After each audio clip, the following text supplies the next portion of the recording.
What's poppin', guys? Gar Champion here, and today we are going to be covering the first 2 seasons of Oshi No Ko. In this video, we are going to be breaking down what happened, as well as give my own thoughts. So with that said, there will be spoilers, so watch at your own risk. I've discovered this anime in a pretty unique way, and I've already covered that in a YouTube short called "This Video Took Me a Week to Make." Link for that video will be in the description, so feel free to check it out after this video. There was an idol group called B Komachi, and the story revolved around the face of the group, Ai Hoshino. Ai takes a temporary leave from the group, and that's when we get to meet the other main character, Gogoro Mamiya. He is a doctor at a hospital off in the countryside.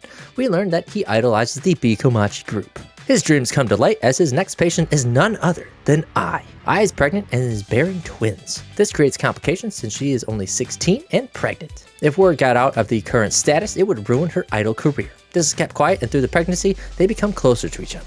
Enough to the point where Ai asks if he specifically can deliver her babies. We get a glimpse of why he is into the idol group. An old patient of his, Sarina Tenjuji, was an ill child and spent much of her time in the hospital, and they form a bond. She would watch the idol group on TV and fantasize about having that kind of life, even commenting on the idea of what if you were reincarnated as an idol's child. That's definitely not foreshadowing. As Gogoro leaves the hospital late at night, he is confronted by a stalker of Ai's and then pursues him into the woods, where he meets his death by being pushed off a cliff. Ai has her twins, and it turns out that him and Sarina have been reincarnated as Ai's children, Aqua and Ruby. But both keep their past lives a secret. A few years go by, and then Ai is confronted by a stalker and is stabbed right in front of Aqua, in her own home. Aqua realizes that he is the same person who killed him in his past life, and him and Ruby sit there helpless as Ai dies right in front of them. Oh, goddamn, that was a wild first episode. I swear I'm not the stalker. Okay, I was making this video. I did not stab Ai. Okay.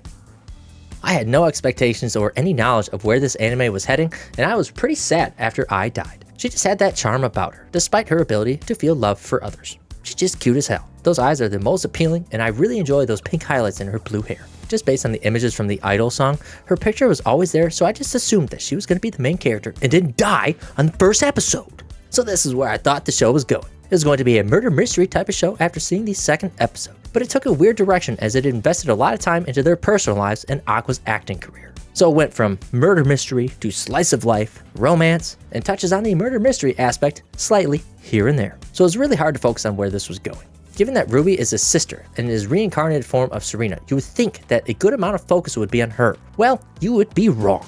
They touch on her here and there, but they don't really focus on her entirely. They form a new idol group under the same name as the one that Ai was in. The focus was mainly on Mentro and Kana's interactions and not as much on Ruby. They place some heavy focus on Kana though. They really hone in on her past fame as a child star, but then they really push her growth as an actor and an idol. She gets a lot of screen time as they try to imply that her and Aqua have a lingering romance going on. She is blown away by Aqua's performance in Sweet Today, and then excels to a much higher degree when they play in Tokyo Blade with Aqua and Akane. Then joins Ruby in her idol group and becomes the face of the group, showing much success and growth, but not without her being pushy and having a jealous attitude. I know Tokyo Blade had a lot of emphasis in season 2, but I really don't want to talk about it that way. A bigger moment in the series to me was the dating show Aqua was in. We got to meet some important characters there, and there was some really interesting interactions that happened.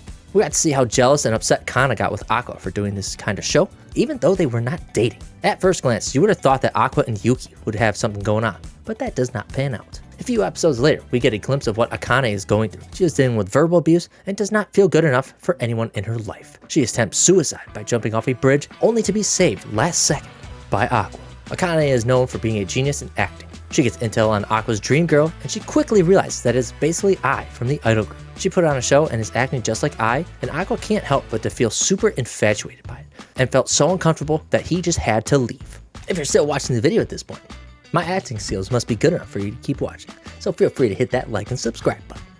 At the end of the dating show, Aqua kisses Akane and they become a couple, but this is a mutual decision that this is only for work and not real. So they occasionally meet up and post on socials, so it's believable to the public. At this point in time, you have 2 girls who like him, and he will show interest in both of them here and there, so it's kind of hard to see where this is going. Clearly, I'm getting way too into it at this point. We'll touch on Aqua finally.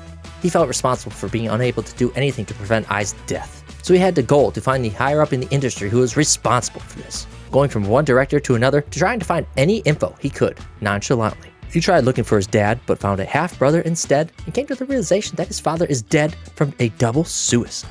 It was at this point he felt like the quest was over, his father was dead, and there's no other direction it could go. Akane gets to see his true side as he suffers from PTSD symptoms when he was trying to recall Ai's death. She's the only person aside from Tashi Gotana to know of his conditions and ambitions. Things get real as the group goes to shoot a music video in Aqua and Ruby's birthplace. Aqua goes to see various places from his past life, his old home, the hospital where he worked, and even the place where he was murdered. Aqua and Akane are hanging out alone in the countryside as she starts telling him her decision on what their relationship was. Crying the whole time, she is breaking up with him even though she doesn't want to, and it's not really how she feels. He interjects and says, "My revenge is over now. That's why, this time, I want to protect you, Akane," and kisses her. Okay, you know you're definitely getting way into it if you were to jump out of your seat and start cheering because Akane is definitely the person you wanted to match up with Aqua. Definitely wasn't me. Definitely wasn't me. And finally, Ruby got some action. Ruby's past life can't help but to escape her a bit, being where she spent time before she died in her past life. She tells Akane that she is in love with a man and wants to become an idol so that way she can maybe meet him again. This person was Goru, the doctor from the beginning of the story, who was reincarnated as Aqua, which this is where it gets a little complicated because she doesn't know that Aqua, her brother, is now her love. Will they ever find out? I don't know. I didn't read the manga. It just finished in December, and I really want to get it, but I'm waiting until there's like a big box set. Okay, this is completely unscripted, so yeah, we're gonna jump back on topic now.